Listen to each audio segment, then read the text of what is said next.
IRGC yashambulia kambi za kijeshi za Marekani huko Bahrain, Jordan, Kuwait na Oman. Jeshi la Walinzi wa Mapinduzi ya Kiislamu nchini Iran limeshambulia na kuharibu kambi na maeneo kadhaa muhimu ya kijeshi ya Marekani katika nchi za Jordan, Bahrain, Kuwait na Oman katika operesheni ya kulipiza kisasi ya awamu ya 5 dhidi ya uchokozi wa Marekani, ikiwa ni pamoja na mashambulizi ya nchi hiyo katika maeneo ya pwani ya Iran. IRGC leo imetoa taarifa mfululizo ikieleza kwamba operesheni hizo ni majibu ya awali dhidi ya hujuma za Marekani. Jeshi la Iran pia limethibitisha kwamba mtandao wake jumuishi wa ulinzi wa anga umezuia na kuharibu ndege isiyo na rubani ya adui katika mji wa bandari wa kusini. Ofisi ya uhusiano wa umma ya jeshi la Jamhuri ya Kiislamu ya Iran imetangaza kuwa droni ya kivita aina ya Lucas ya adui mchokozi imefuatiliwa na kushughulikiwa kwa mafanikio na mfumo wa makombora ya ardhini angani unaoendeshwa na kikosi cha ulinzi wa anga huko bandari ya Bas.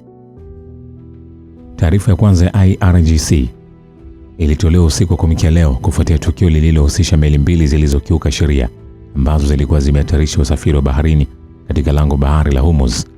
Taarifa hiyo imesema jeshi la Marekani kwa mara nyingine tena limedhihirisha asili yake ya ukatili kwa kushambulia kambi za pwani za Iran. Kufuatia tukio hilo, jeshi la Walinzi wa Mapinduzi ya Kiislamu limesema wapiganaji wa utukufu wa Kiislamu wamechoma vituo kadhaa vikubwa vya makombora na matangi ya kuhifadhia mafuta katika kituo cha anga cha Prince Hassan nchini Jordan, huku kipiga kwa makombora na mashambulizi ya ndege zisizo na rubani. Sasa hayo yakiendelea, Iran wanasema lango bahari la Hormuz limefungwa kwa safari zote kufuatia hatua haramu za kijeshi za Marekani. Mamlaka ya lango bahari la Ghuba ya Uajemi PGSA imeeleza katika ujumbe mfupi uliotumwa kwenye akaunti yake ya X siku ya Jumapili kwamba njia ya kupita katika lango bahari la Hormuz kwa sasa imefungwa kutokana na harakati za kijeshi za hivi karibuni za Marekani kwenye eneo hilo.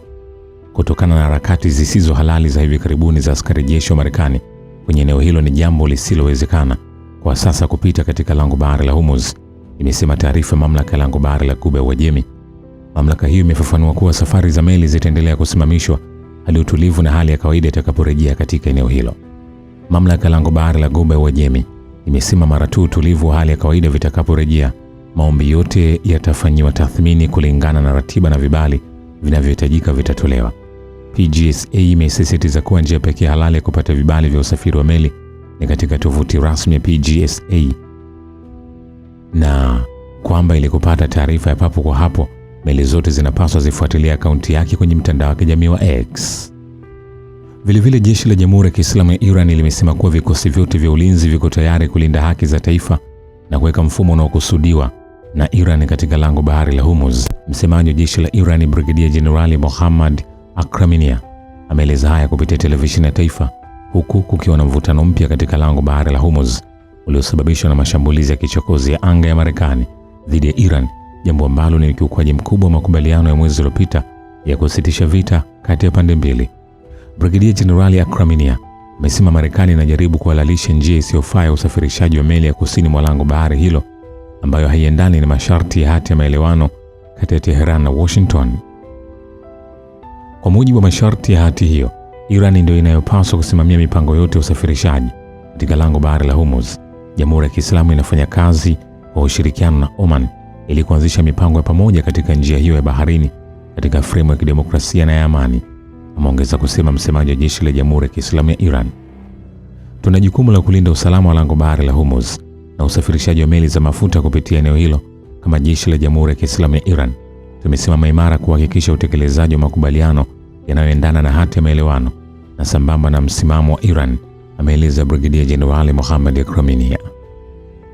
Senator Lindsey Graham, anayetambuliwa kuwa mhandisi wa mipango ya Washington dhidi ya Iran na mhamasishaji mkuu wa Trump kufanya mashambulizi ya kijeshi dhidi ya Jamhuri ya Kiislamu, hatimaye ameangamia na ndoto yake ya kunyakua matrilioni ya dola katika pesa na mafuta ya Iran imeondoka.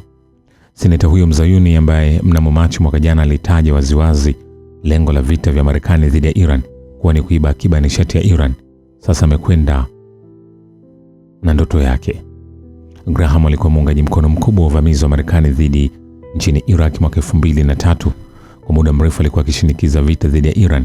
Alikuwa muungaji mkono mkubwa wa utawala wa Israeli na mauaji ya kimbari ya utawala huo dhidi ya watu wa Palestina, hususan kwenye ukanda wa Gaza. Jarida la Wall Street Journal baadaye lilifichua kwamba alikuwa na nafasi muhimu katika kumshawishi Donald Trump kuanzisha mashambulizi ya kijeshi dhidi ya Iran. Senator Lindsey Graham ni mmoja wa waungaji mkono mashuhuri wa Marekani kwa Israeli, wanaotaka utawala huo upewe kila kitu kinachohitajika ili kushinda vita vyake ukanda wa Gaza. Vilevile Trump amesema Marekani inarejesha mzingiro dhidi ya Iran katika mlango bahari wa Hormuz na itatoza meli ada kwa kupita salama. Iran imekataa hatua hiyo, huku mvutano ukiongeza hofu kwa biashara na soko la mafuta duniani. Akizungumza kupitia mtandao wake wa Trust Social baada ya duru nyingine ya mashambulizi kati ya Marekani na Iran, Trump alisema Marekani itakuwa mlinzi wa Hormuz na kwamba mataifa na kampuni zitakazonufaika na ulinzi huo zitalipia huduma hiyo. Trump amesema meli zote zitatozwa ada ya 20% ya thamani ya mizigo inayosafirishwa kupitia Hormuz. Tangazo hilo limeibua maswali kuhusu namna hatua hiyo itakavyotekelezwa na athari zake kwa biashara ya kimataifa, ikizingatiwa kuwa karibu 20% ya mafuta na gesi asilia duniani kupitia njia hiyo. Kauli hiyo imekuja wakati Marekani na Iran zikiendelea kushambuliana, huku makubaliano ya muda yaliyofikiwa mwezi Juni yakizidi kuyumba. Na Iran wao wamekataa msimamo wa Trump na kusisitiza kuwa mlango bahari wa Hormuz uko chini ya mamlaka yake. Nikwambie mvutano huu tayari unaanza kubadili mikakati ya sekta ya usafirishaji. Kampuni ya DP World yenye makao yake Dubai ipo kwenye mazungumzo kujenga bandari mpya pamoja na kituo cha kisasa cha makontena kwenye eneo la Fujairah, mashariki mwa Falme za Kiarabu. Mradi huu unalenga kupunguza utegemezi wa bandari Jebel Ali na kuwezesha meli kufika moja kwa moja bahari ya Oman bila kulazimika kutegemea mlango bahari wa Hormuz. Wachambuzi wanasema hatua hiyo inaonyesha namna sekta ya usafirishaji inavyoanza kujiandaa kwa hatari ya muda mrefu iwapo usalama katika Hormuz utaendelea kuzorota. Sasa, kufuatia mashambulizi ya mara kwa mara ya Marekani katika maji na maeneo ya kusini mwa Iran, kikosi cha walinzi wa mapinduzi ya Kiislamu kimetoa taarifa kikitangaza kujibu vikali vitendo vya uchokozi vya jeshi la Marekani.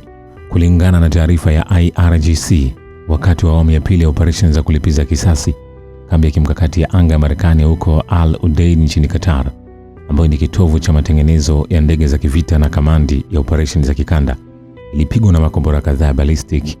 Taarifa ya IRGC imetoa onyo la wazi kwamba uchokozi unaoendelea wa Marekani utakabiliwa na majibu makali zaidi. Sasa matukio haya yanajiri chini ya mwezi mmoja baada ya kutiwa saini hati ya makubaliano yenye vipengele 14 kati ya Tehran na Washington, makubaliano yaliyolenga kuhitimisha vita na uchokozi wa Marekani dhidi ya Iran, kurejesha usafiri salama wa meli katika lango bahari la Hormuz na kuliepusha eneo hilo kutumbukia tena kwenye vita kamili. Kufuatia kurejea kwa uchokozi wa Marekani, Mohamed Bagher Kalibaf, spika bunge la Jamhuri ya Kiislamu ambaye pia ni mkuu wa timu ya mazungumzo ya Iran, ameandika kwenye mtandao wa kijamii wa X kwamba enzi za makubaliano ya upande mmoja zimekwisha. Tulikwambieni, timizeni ahadi na wajibu wenu, la sivyo mtalazimika kulipa gharama. Sasa lazima mkubali ukweli. Kwa kunukuu sehemu ya kifungu cha 5 cha makubaliano hayo ambacho kinasisitiza kufunguliwa tena kwa lango bahari la Hormuz chini ya usimamizi wa Iran, ametuma ujumbe wa wazi kwa Washington kwamba lango bahari la Hormuz liko chini ya mamlaka ya Iran na kuwa hakuna nchi yoyote ya kigeni inayoweza kufanya maamuzi ya upande mmoja kuhusiana na swala hilo. Ujumbe huu unaashiria mabadiliko ya kimsingi kwamba ukiukwaji wa makubaliano hayo hautafanyika tena bila gharama. Katika muktadha huu, ripoti ya uchanganuzi ya kituo cha Marekani MSN ina umuhimu mkubwa, kwani inaakisi picha ya vita ambayo ni tofauti na maelezo rasmi kule Marekani. Nicolaus Grossman, mhadhiri wa taaluma ya siasa katika chuo kikuu cha Illinois na mwandishi wa ripoti hii, amemweleza Donald Trump kama rais alianzisha mgogoro lakini akashindwa kufikia malengo yake kimkakati, ambaye sasa amezama kwenye mgogoro huo huo. Kwa mujibu wa ripoti hiyo, Marekani imeshindwa kuilazimisha Iran ikubali masharti yake kandamizi, imeshindwa kubadilisha tabia zake, muundo wa kisiasa wa Jamhuri ya Kiislamu, wala haijaweza kubuni upya mifumo ya usalama ya Ghuba ya Uajemi kwa maslahi ya Washington. Swala muhimu zaidi katika ripoti ni ile inayohusiana na pengo kubwa lililopo kati ya simulizi ya kisiasa White House na hali halisi ya mambo uwanjani. Trump anaendelea kuzungumzia ushindi, lakini hali halisi inaonyesha vinginevyo. Lango bahari la Hormuz linasalia kuwa nguzo muhimu zaidi ya kijiopolitiki katika eneo. Ukosefu wa usalama baharini unaendelea. Soko la kimataifa la nishati linakabiliwa na hali ya kutokuwa na utulivu, na Marekani inalazimika kulipa gharama zaidi ya mgogoro uliojisababishia wenyewe. Kifungu cha 5 cha mkataba wa Islamabad kilipanga kufungua upya njia hiyo ya majini kwa mujibu wa taratibu zilizowekwa na Iran, lakini mzozo kuhusu tafsiri ya kifungu hicho umekuwa chanzo kikuu cha mvutano. Iran inasisitiza kutumia mamlaka yake ya kitaifa kusimamia usafiri na kutekeleza sheria za baharini, Huku Marekani ikijaribu kupuuza taratibu hizo, matokeo yake imekuwa kuibuliwa mzozo mpya katika eneo. Iran inamiliki ukanda mrefu zaidi wa pwani katika Ghuba ya Uajemi, lango bahari la Hormuz na bahari ya Oman. Hivyo ina haki ya msingi ya kutetea maslahi yake huru na kuhakikisha usalama wake wa taifa ndani ya lango bahari la Hormuz, hasa kufuatia uchokozi wa Marekani na kuanzishwa vita vya siku 40 dhidi yake. Hata hivyo, utawala wa Marekani ukiwa ungali una fikra zile zile za kikoloni na kimabavu dhidi ya mataifa mengine, inaendelea kuishi katika zama hizo na kutaka kuzitwisha nchi nyingine matakwa yake, kulazimisha udhibiti wake katika njia hii muhimu ya maji kigeopolitiki. Rais wa Marekani ameishiwa na fikra, ambapo sasa anarudia tu mikakati iliyofeli huko nyuma. Katika fikra zake za kindoto, Trump anadai kuwa ni nguvu za Marekani ndizo zimeisukuma Iran kwenye meza mazungumzo. Hata hivyo, hali halisi ya mambo inaonyesha kuwa mambo ni magumu sana kwa Marekani katika Ghuba ya Uajemi, huku Iran ikiwa katika nafasi imara na nzuri zaidi. Jibu la Trump kwa kweli huu ni kujaribu kuugeuza na kudhihirisha vingine. Hatua vikosi vya jeshi la Jamhuri ya Kiislamu ya Iran ya kujibu uchokozi wa Marekani kwa kushambulia kambi zake katika nchi 5 za eneo imeonyesha wazi kuwa Iran inalinda mamlaka yake kwa nguvu zote, na kwamba hatua yoyote ya makosa kimahesabu itakayochukuliwa na adui itajibiwa kwa hatua kali zaidi zinazoendelea kuongezeka. Shukran kwa Babu Kivita. Mimi ni The Rich Voice.